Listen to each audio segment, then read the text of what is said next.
Imagina un ejército cuyos soldados están literalmente encadenados a sus posiciones, no como castigo, sino para que no puedan retirarse aunque quieran.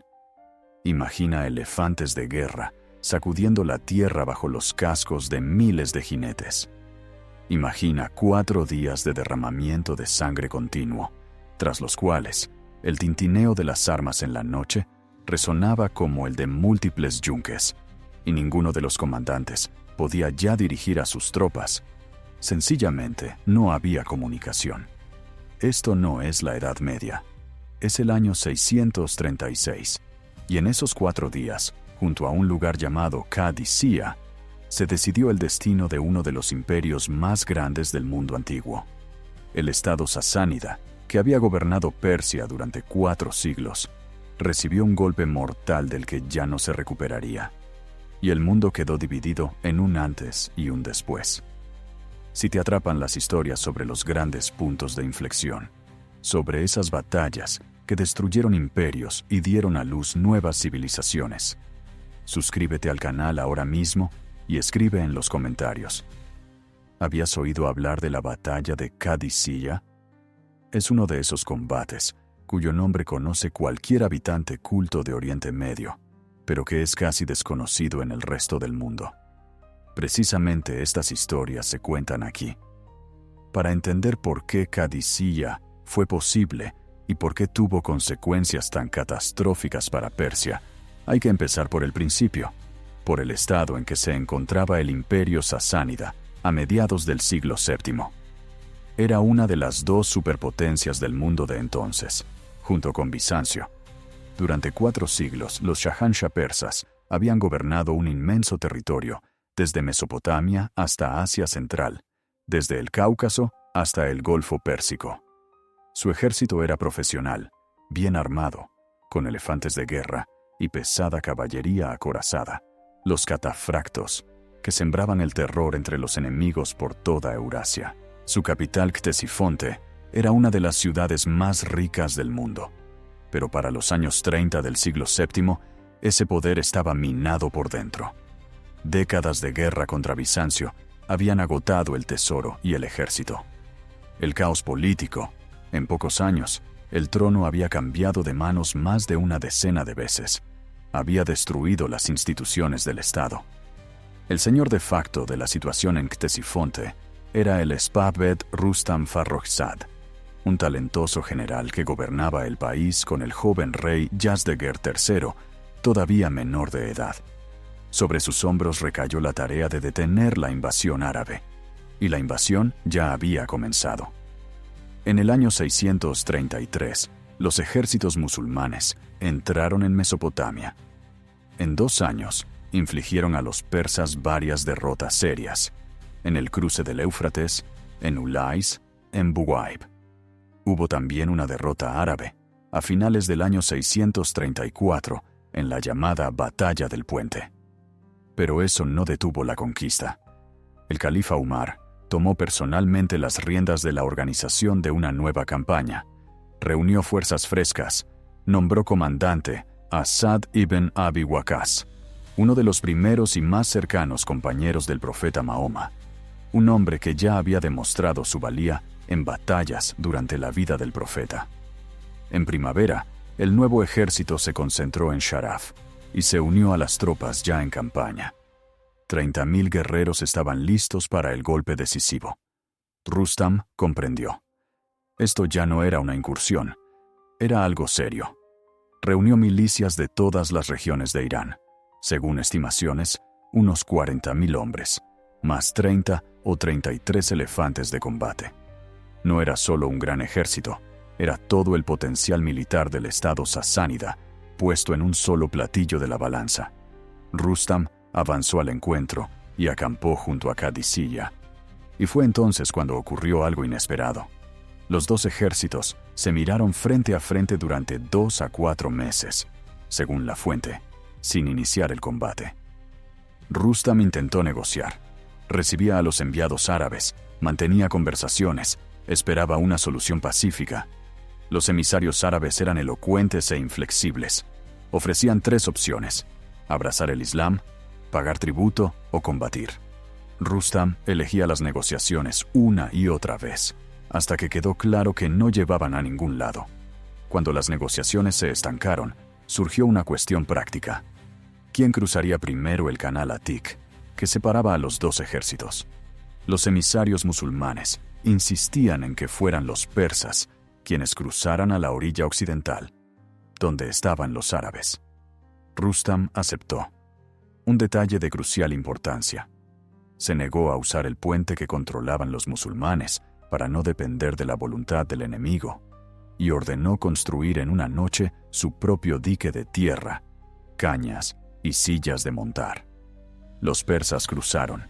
La guerra que se había aplazado durante meses daba comienzo. El primer día estableció el carácter de toda la batalla. Encarnizado, imprevisible, lleno de giros dramáticos. Rustam se situó en el centro sobre su trono bajo un dosel, símbolo del poder y puesto de mando a la vez. El flanco derecho lo mandaba Hormuzan, el izquierdo Bahman Yaduye, y entre ellos y el centro se situaban unidades de vanguardia bajo Yalinus y Pirozan. Mención especial merecen los mercenarios. Según el historiador Tabari, 30.000 guerreros, muchos de los cuales iban encadenados. Era una medida extrema destinada a garantizar que no huyeran en el momento crítico, lo que implica algo importante. Rustam no confiaba plenamente en una parte de su ejército. Del lado árabe, Saad ibn Abi Waqqas ese día dirigía a través de mensajeros. Por enfermedad u otra razón no pudo estar presente en el campo de batalla. El mando directo del centro recayó en Khalid ibn Urfuta, el flanco derecho en Yarir ibn Abdallah al-Bayali, el izquierdo en Qais ibn Makshuj. La batalla comenzó con duelos, el preludio ritual, en que los guerreros salían a combate singular ante las formaciones. Ya en el primer duelo, fue derrotado y capturado el noble persa Hormuzd, del linaje de los sasánidas. Simbólicamente, un mal augurio para el ejército iraní. Entonces, Rustam lanzó su baza principal, los elefantes. 18 elefantes de combate en el centro, 8 en un flanco, 7 en el otro. En las torres, sobre los lomos de los animales, había arqueros. El ataque de los elefantes fue devastador. La tribu árabe de Baila estuvo a punto de ser exterminada. Solo la llegada a tiempo de guerreros de la tribu de Asad la salvó. La caballería árabe retrocedió en pánico ante los elefantes y las flechas de los arqueros de las torres. La situación se volvió crítica. Fue precisamente aquí donde se manifestó la determinación e inventiva de los guerreros árabes. En vez de huir, encontraron la manera de combatir contra los elefantes. Unos se lanzaban al frente arriesgando la vida, intentando alcanzar a los animales con lanzas y flechas en los ojos o la trompa, los puntos más vulnerables. Otros, jugándose la vida, cortaban las cinchas que sujetaban las torres en los lomos de los elefantes. La mayoría de las torres, junto con sus arqueros, cayeron al suelo.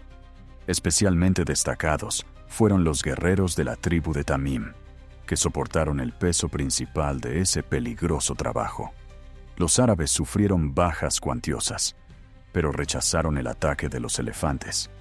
Con la caída de la noche, las tropas se retiraron a las posiciones de partida. El segundo día trajo a los árabes un refuerzo importante, la vanguardia del destacamento enviado por el califa Umar desde Siria tras la toma de Damasco. 1000 jinetes, al mando de Kaka ibn Amr, aparecieron en el campo antes del mediodía. Por sí sola, una unidad de 1000 hombres no podía cambiar el equilibrio de fuerzas, pero su llegada levantó la moral de los árabes en un momento crítico. En los duelos, la suerte acompañó a los musulmanes. Ese día murieron los comandantes persas Bahman Yaduye, Binduwan, hermano del propio Rustam, y Pirozan, abatido por el recién llegado de Siria, Kaka ibn Amr. Los elefantes apenas participaron en la batalla ese día. El día anterior la mayoría de las torres habían sido derribadas o destruidas, y el valor combativo de los animales había caído drásticamente. Los árabes aprovecharon la situación y se inventaron su propia respuesta a la táctica persa. Equiparon camellos con armaduras y palanquines, colocaron arqueros encima y atacaron a la caballería persa. El efecto fue inesperado. Los caballos persas, no acostumbrados a la vista y el olor de los camellos, se aterrorizaron y sembraron el desorden en las filas. El ataque árabe en el centro tuvo éxito, pero la resistencia de la infantería persa no permitió explotar la ruptura. Con el anochecer, el combate se detuvo. El tercer día fue quizás el más rico en ardides militares por ambas partes. Los árabes montaron una representación teatral. De noche, la vanguardia de Kaka ibn Amr abandonó secretamente el campamento y por la mañana regresó, a la vista de todos, en pequeños grupos, de 100 en 100, uno tras otro. Los persas y al principio los propios árabes creyeron que llegaban enormes refuerzos frescos. Los musulmanes, enardecidos, pasaron de inmediato al ataque. Los persas volvieron a usar los elefantes. Esta vez cada animal iba escoltado por guerreros de a pie y a caballo, cuya misión era impedir que los árabes llegaran a las cinchas y alcanzaran a los animales en los puntos vulnerables. Por ironía del destino, esa tutela excesiva, según Tabari, privó a los elefantes de su ardor combativo.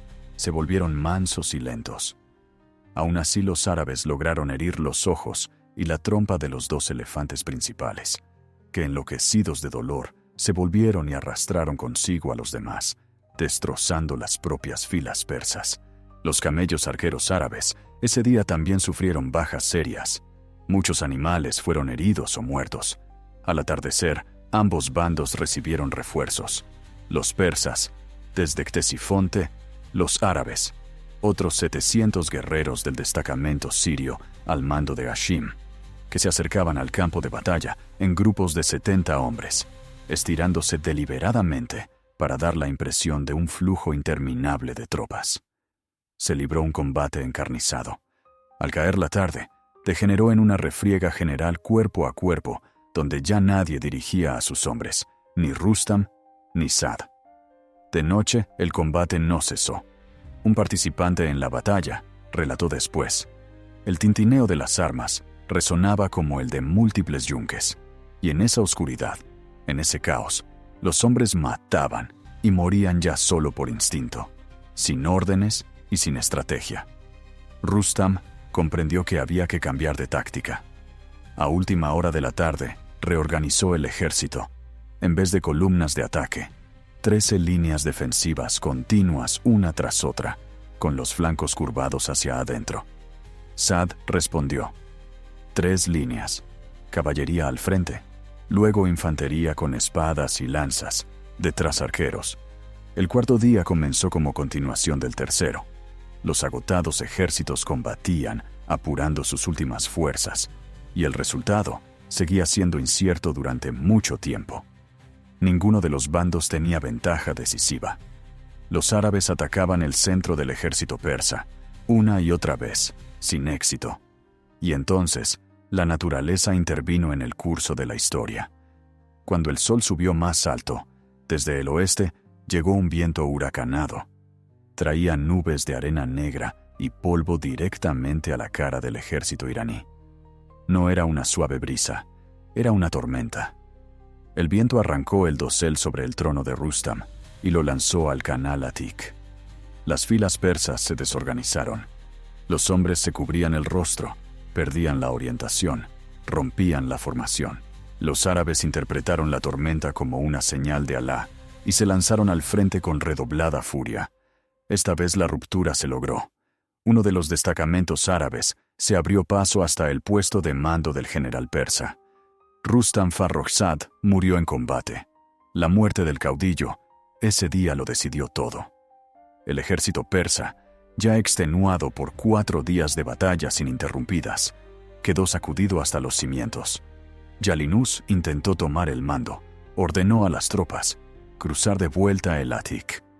Pero el cruce bajo la presión del enemigo perseguidor se convirtió en catástrofe. Muchos persas fueron muertos en la orilla. Aún más se ahogaron en el río.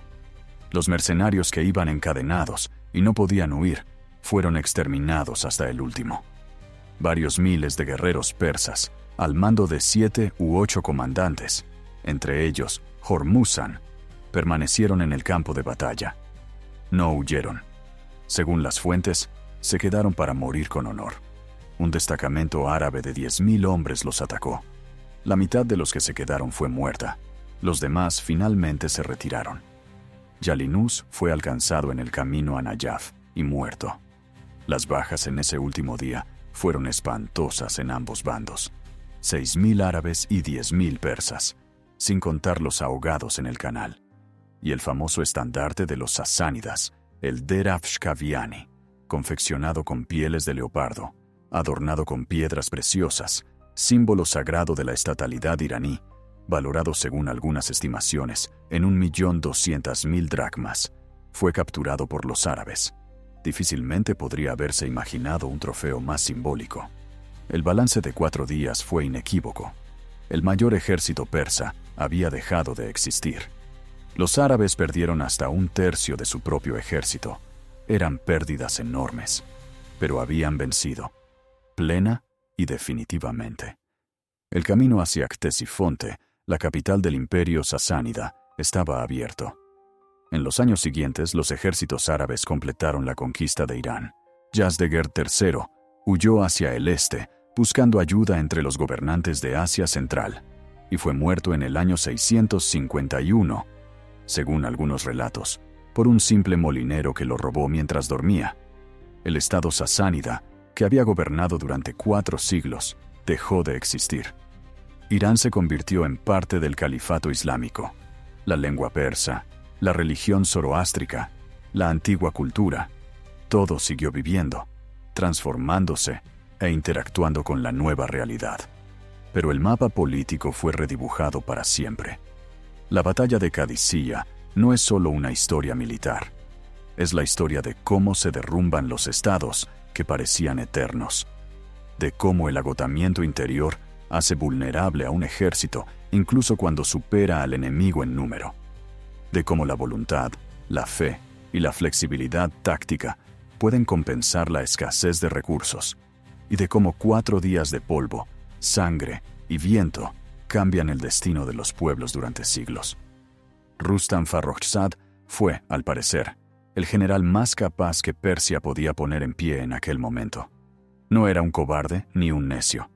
Intentó negociar, ganó tiempo, construyó líneas defensivas, usó elefantes y caballería pesada. Hizo casi todo lo que pudo. Pero el estado a sus espaldas ya no tenía recursos para una guerra larga.